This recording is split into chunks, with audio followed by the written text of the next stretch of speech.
پہاڑی زبان میں اپڈیٹ سنیے۔ بھارت دی یہ ریت ہے کہ وہ کشمیر وچ عملائے ہوئے اپنے سیاہ کرتوتاں کو لیپا پوتی کر کے چھپانے دی کوششاں وچ مصروف ہے۔ حالانکہ حقائق کو کسی بھی صورت پہ چھپایا نہیں جا سکتا۔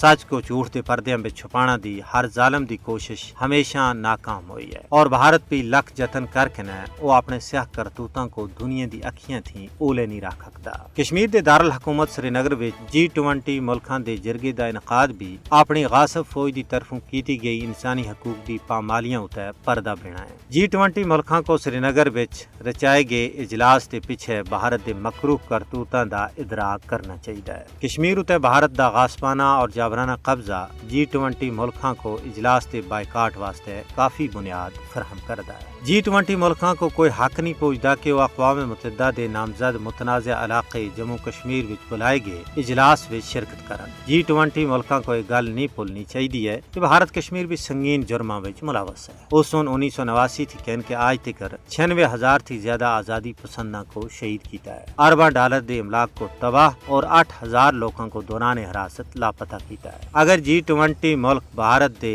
طرفوں ایک متنازع علاقے وچ رچائی گئی تقریب دی دعوت کو قبول کر دیں تے وہ مظلوماں دے نال ظلم دے مترادف ہے۔ دراصل بھارت متنازع علاقے کشمیر وچ G20 بیٹھک دا انعقاد کر کے اپنے غیر قانونی قبضے کو قانونی حیثیت دینا دی کوشش کر رہا ہے، لیکن بھارت سن جڑا ظلم کشمیر وچ کیتا ہے اس کو اس قسم دے اجلاساں دے ذریعے دھویا نہیں جا سکتا۔ بھارت کو اپنے کیے دی سزا ضرور بھگتنی پیسی۔